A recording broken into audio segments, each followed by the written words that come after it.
Ahora vamos a conversar de absceso cerebral, ¿correcto? Absceso cerebral es importante porque muchos se confunden entre meningitis, encefalitis, ¿no es cierto?, la clínica. Sin embargo, absceso cerebral es algo totalmente distinto. A pesar de que es una complicación infecciosa, te complicas responder porque lo confundes con tumores, lo confundes con masas.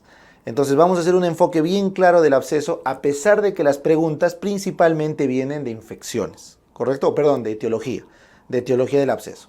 Entonces lo primero que tenemos que arrancar es lo siguiente. El absceso cerebral tiene dos causas o dos mecanismos principales. El primero es causa directa, que es más o menos un cuarto a medio, 50% de toda la casuística, donde se ha atravesado todas las barreras, hematoencefálica, la craneal, la que fuera, y se inocula el patógeno por una rotura o invasión directa en el parénquima. Por lo tanto, el absceso suele ser único, porque es donde se atravesó la barrera protectora.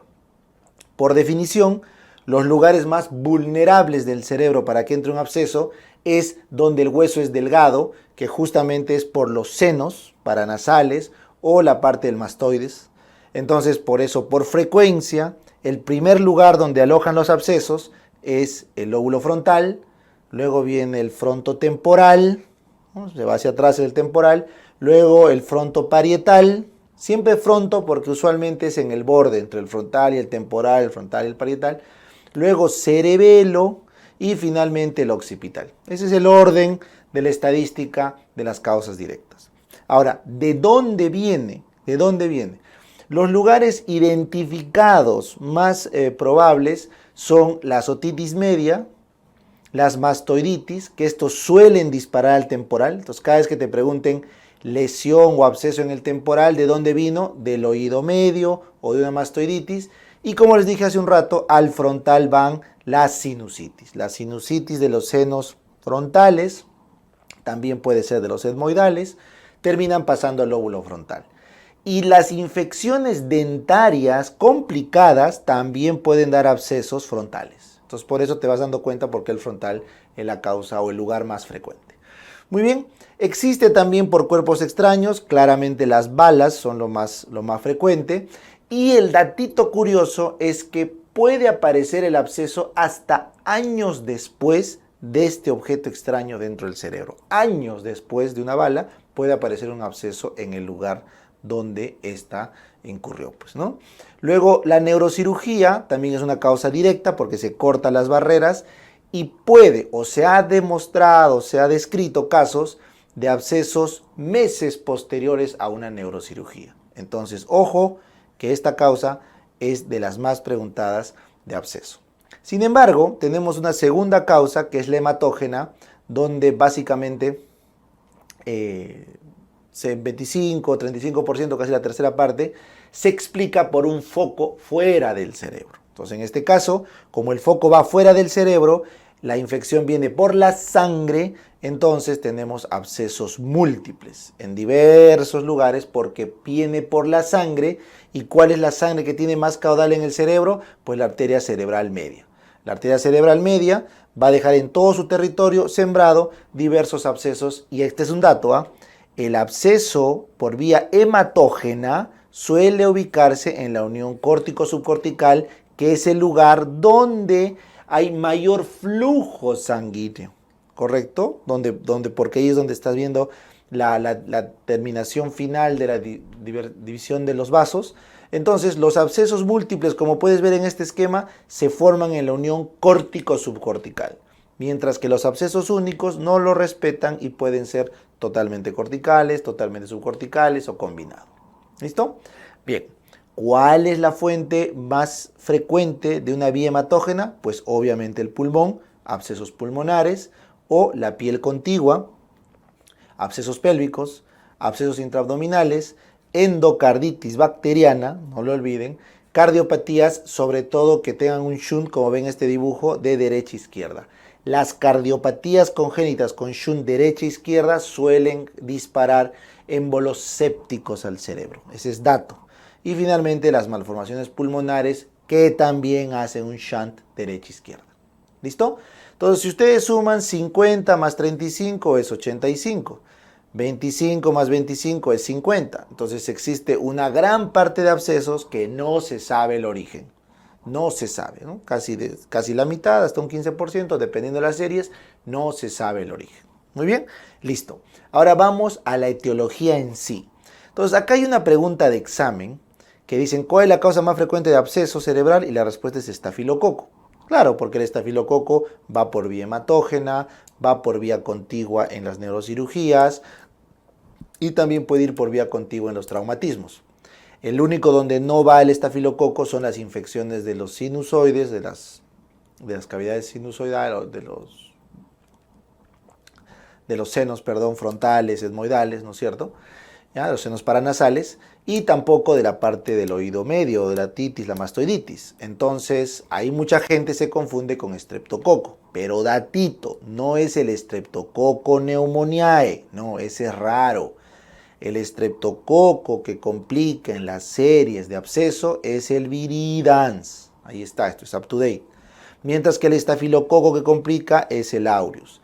Entonces, ante esta data, siempre yo les digo eso, la respuesta del examen del residentado es estafilococo, pero porque como alternativa te ponen estreptococo pneumoniae. Pero si tuvieras que elegir, según esta serie y otras más, entonces la causa más frecuente son los estreptococos, ¿ya? Recuerden que cultivo positivo solo es un 70%, o sea, hay un 30% que no dan cultivo positivo, ¿ya? Y dentro de esos que dan cultivo positivo, la gran mayoría son monomicrobianos, por estreptococo como Benviridans o por estafilococo aureus. ¿Listo? ¿Puede haber también gram negativos entéricos? Sí, 15%, sobre todo los que vienen de estos abscesos intraabdominales. Tenemos Proteus, Klebsiella, Escherichia coli, Enterobacter, Pseudomonas, etc. No olviden que Pseudomonas está asociado a la neurocirugía. ¿Ya? Listo. Un datito final antes de terminar aspectos generales. En la formación de todos los abscesos tiene fases. En el caso del cerebro tenemos una fase aguda que es la cerebritis temprana, que dura más o menos 4 días, y esto solo se puede sacar por una resonancia. No se puede ver esto en la TAC, es difícil. Luego de 4 a 10 días ya hay una cerebritis tardía, que esta sí se puede ver en resonancia e inclusive en la TAC. Y finalmente, pasados los 10 días, hacia los 14, ya se está formando una cápsula fibrótica, se hace el anillo del absceso y eso ya es más fácil de captar en una tomografía. Pasados los 14 días, ya esta cápsula fibrótica tardía capta bien el contraste, así que es más fácil de diagnosticar.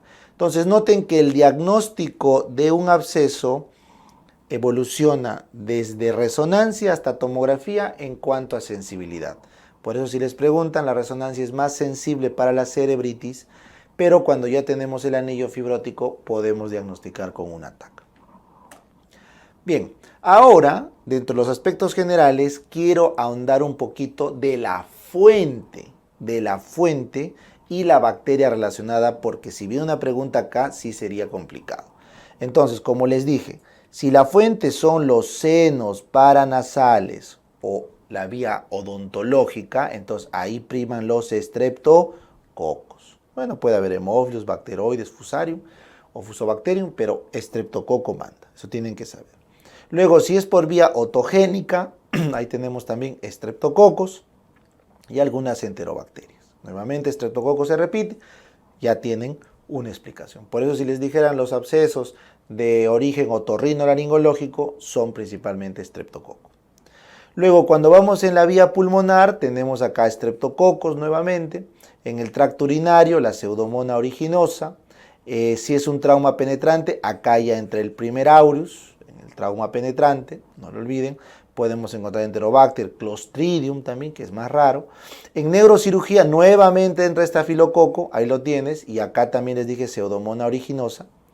Y en endocarditis, acá tenemos al estreptococo viridans. Entonces, como tú vas viendo, vamos sumando y el estreptococo termina siendo gran volumen de causa de absceso. Sin embargo, el absceso por vía hematógena, el absceso por trauma penetrante y por neurocirugía, tenemos al estafilococo aureus. ¿Listo? Cardiopatías congénitas también disparan estreptococos. abscesos hepáticos pueden disparar Klebsiella pneumoniae. Y este es un datito. Datito, por favor, datito. Los inmunocomprometidos te hacen abscesos por listeria, por nocardia, por aspergillus, por cándida, mucormicosis, fusarium y toxoplasma. Es importante el absceso cerebral en un inmunosuprimido. Sobre todo, ¿qué cosa preguntan, profesor? Toxoplasma y listeria. Por favor, ¿ya? Y para las preguntas de Latinoamérica que les gustan hacer, recuerda, si el paciente es de una zona pastoril, tenia solium. Si el paciente ha tenido cuadro de disentería, entamoeba, pregunta del residentado antigua. Si el paciente es de zona de esquistosomiasis, puede ser esquistosoma. Si el paciente le gusta comer crustáceos crudos, ¿no?, del norte del Perú, lo que fuera, paragonimiasis. Y finalmente la salmonela también tiene una forma de absceso en el cerebro. ¿Listo? Geográficamente hablando. Entonces no lo olviden, según la fuente, senos paranasales, otorrinolaringológica, endocarditis, neurocirugías, abscesos intraabdominales, la etiología del encéfalo o de la bacteria en el cerebro va a cambiar. O sea, el absceso va a cambiar. ¿Listo? Bien. Entonces ahora vamos a irnos al diagnóstico. Vamos al diagnóstico. ¿Cómo diagnosticamos un absceso cerebral? Entonces las preguntas de examen han ido sobre todo a la clínica. Entonces, como les dije, el absceso cerebral va a ser de masa más infección. Esa es la combinación. Masa infectada. Por lo tanto, te va a dar clínica de masa, que es la hipertensión endocraniana, te va a dar clínica de focalización y te va a dar clínica de infección, que es la fiebre. ¿Está bien? Malestar general, pérdida de peso, etcétera, porque es una infección crónica, es un absceso. Entonces, la triada clásica es una cefalea de hipertensión arterial con picos de fiebre y focalización. Esa es la triada clásica. Pregunta de examen. El signo más frecuente de la triada clásica, ahí lo ves, es la cefalea del tipo hipertensión endocraniana. ¿Cómo es eso? Una cefalea pulsátil, global, acompañada de náuseas incoercibles o vómitos incoercibles. Bueno, eso es. Ahora, la fiebre es en picos. A veces hay, a veces no hay. Es una fiebre éctica, de absceso. Y finalmente la focalización solo se espera en un 50% de casos. Si ustedes combinan cefalea, fiebre y focalización, solo van a encontrar esto en menos del 25% de pacientes. Por lo tanto, la gran mayoría de pacientes no debutan con la triada clásica. ¿Listo? Adicionalmente, un 25% pueden convulsionar, porque el absceso es bastante irritante. Algunos van a hacer rigidez de nuca, algunos. Eso no significa que es una meningitis. Puede haber rigidez de nuca en un absceso. Y alteración del sensorio y vómitos severos cuando la masa es grande o está habiendo mucho edema. ¿Listo? Perfecto. Ahora vamos con las imágenes. En cuanto a las imágenes, recuerden que les dije que la resonancia magnética nuclear es la imagen inicial para diagnosticar la cerebritis. Y obviamente también va a detectar la hipercaptación del anillo. Si no tenemos resonancia magnética, podemos optar por una TAC, como les dije, porque la TAC también va a detectar el anillo cuando le ponemos sobre todo contraste. ¿Listo? Entonces acá les he traído unas imágenes para que por favor puedan analizarlo, ¿ya? La resonancia magnética en T2, como puedes ver acá el absceso, el core, que es la parte purulenta, se ve hiperintenso. Mientras que en T1, como puedes ver acá, el core se ve hipointenso. Así que esa es una gran diferencia y un dato muy importante para diferenciar absceso. ¿Correcto? Muy bien. En el T2, la pared es hipointensa. Toda la pared fibrótica es hipointensa. Mientras que en el T1, que se comporta como una tomografía, si me acuerdo el T1 se parece a la tomografía, es una pared hiperintensa. Muy bien. Y finalmente, en el T2, el edema vasogénico, obviamente es hiperintenso porque es bastante agua, y en el T1, que se parece a la tomografía, el edema vasogénico sabemos que capta poco, hipointenso. ¿Listo? Ahí está. Si es que tienen dudas sobre esto, los radiólogos hacen el DWI, ¿no es cierto? El Diffusion Weighted Imaging, ¿no? Donde sustraen la imagen y al final les queda esto, una lesión hiperintensa. El absceso es hiperintenso. Bien, y bueno, para terminar, les he traído acá un esquemita de cómo se vería su absceso en una tomografía. ¿No? Ahí lo tienen, el anillo hipercaptante con su edema periférico vasogénico y el centro hipodenso. ¿Listo? Muy bien. Entonces, esa es la imagen que siempre tiene que ir acompañada a la clínica. Como sabemos que la causa o la segunda causa más frecuente es hematógena, entonces siempre tiene que ir 2 hemocultivos, siempre. Y si es que sospechan alguna infección en particular, le hacen la serología para esa infección. ¿Listo? Muy bien. Ahora viene la pregunta de examen. ¿Debemos o no debemos tomar un cultivo de ese absceso para tratarlo? Entonces, la única forma de estar seguros de que estamos frente a un absceso y no frente a un tumor es cultivando. Y la única forma de cultivar es tomando una muestra. Y la única forma de hacer eso es por un aspirado o por un aspirado con biopsia. Entonces, el aspirado tiene que ir con drenaje por estereotaxia, si es que es muy grande el absceso, o si es que es pequeño, se aspira y no se requiere drenar. Entonces, el aspirado con o sin drenaje va guiado por estereotaxia y de esa forma obtengo la muestra. Y al drenar, disminuyo el tamaño y mejoro el cuadro clínico. Sin embargo, si en este primer aspirado no obtuve suficiente muestra para el cultivo, entonces deben hacer una biopsia. O si estoy sospechando hongos o parásitos, estos no van a crecer con una muestra de aspirado. Necesitamos tejido. Entonces, para muestras insuficientes bacterianas o para hongos o para parásitos, sí requiero tomar una biopsia de tejido. ¿Cuándo no se necesita tomar una biopsia? Cuando hay alta sospecha clínica del patógeno. O sea, imagínate que tienes un paciente con una Taenia solium, con imagen de neurocisticercosis, que tiene un absceso cerebral. Bueno, pues está cantado. Entonces no hay necesidad de irse hasta la biopsia. No tienes que abrir ese cerebro, sabes que es por tenia, ¿no?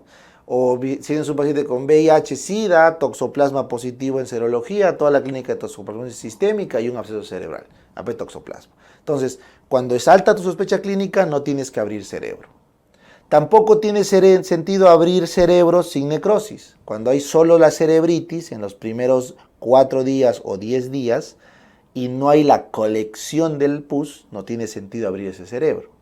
Y finalmente, cuando el absceso es inaccesible o está en una zona peligrosa, cerca al tronco encefálico, en la parte basal, o cuando la lesión es pequeña, menos de 2.5 centímetros, no tiene sentido drenar, y cuando el Glasgow está más de 12. Entonces son las 4 indicaciones según UpToDate donde no es necesario hacer una biopsia en el cerebro.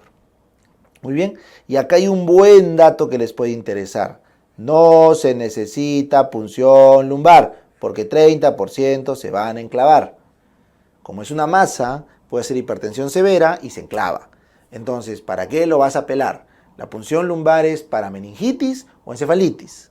Acá tú no estás sospechando ni de meningitis ni de encefalitis, porque claramente no hay signos meningios, ¿correcto? No hay trastorno del sensorio desde un inicio y en la imagen no se ve pues claramente que hay una inflamación parenquimal. Entonces no hay necesidad de hacer eso. ¿Está bien? Entonces ya hemos visto en encefalitis, ya hemos visto en meningitis. El absceso no necesita punción lumbar. Es más, se puede enclavar si lo pelan. Listo. Ahora, ¿cuál es tu diagnóstico diferencial? Profe, ¿con qué me puedo confundir? Fácil. ¿Qué otra masa se infecta en el cerebro? Por ejemplo, un empiema epidural o subdural hace efecto de masa y es también infeccioso. Empiema. Una trombosis séptica del seno venoso. El seno venoso tiene su trombosis, es una masa, se infecta, también te va a dar clínica. ¿Ya?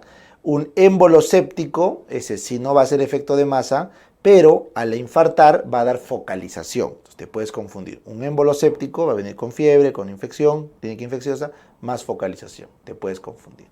Un tumor cerebral, este no te va a dar fiebre o probablemente sea fiebre por el tumor. Entonces acá también te puedes confundir porque va a ser efecto de masa, pero no va a tener la colección en el cerebro. Las metástasis hacen igual. Y finalmente una meningitis piógena, o sea, con harto acúmulo de pus, puede hacer efecto de masa y también te puedes confundir. Entonces, a pesar de que estos diferenciales son raros, se tienen que mencionar, porque son los diferenciales del absceso cerebral. Entonces, para un empiema epidural subdural, tendría que haber antecedente de TEC, o algún trauma penetrante. Para el tema de trombosis séptica del seno venoso, alguna condición de éstasis. Para émbolo séptico, algún problema cardíaco que esté disparando o algún lugar donde esté disparándose émbolos sépticos, ¿no? Una micosis o un aneurisma micótico, ¿no? Cualquier lesión arterial bacteriana. Un tumor cerebral, obviamente tendría que haber en la imagen o la clínica del tumor, etc. ¿Listo? Bien. Ahora, vamos al tratamiento y con esto terminamos. Entonces, simplemente todo absceso que se hace, se drena, profesor. Todo absceso se drena. Entonces, obligado al antibiótico, siempre va con drenaje quirúrgico. Salvo las excepciones que les dije. Salvo las excepciones que les dije. Entonces, recuerden que en el drenaje vamos a ver la causa del patógeno. Como ven acá, están aspirando, van a mandar a cultivo y van a reducir el tamaño de la colección. Salvo las excepciones que les dije, deberíamos drenar un absceso cerebral. Y profe, ¿qué antibióticos le doy? Pues fácil. Después de haber aspirado, correcto, para tomar la muestra, hay que iniciar nuestros antibióticos. Cubrimos gram positivos con banco, cubrimos estreptococos con ceftriaxona o cefotaxima y cubrimos anaerobios con metronidazol. Perfecto. Y si tenemos edema vasogénico, le damos dexametasona, 10 miligramos en bolo y luego 4 miligramos cada 6 horas, viendo la mejoría. Nunca olviden que el tratamiento es mínimo 1 mes a 2 meses. Mínimo 1 mes a 2 meses. Y solo cuando sospechan gram negativos resistentes como pseudomona, ahí recién le cambian la ceftriaxona por cefepime. ¿Listo? Si habría que hacer un control del paciente, sí hay que hacerlo, pero se hace cada 2 semanas con imagen. Se le puede tomar tomografía o resonancia cada 2 semanas para ver que la lesión vaya achicándose hasta que esté menos de 1 centímetro donde se detiene el control. ¿Listo? Muy bien, entonces ese es nuestro resumen de absceso cerebral.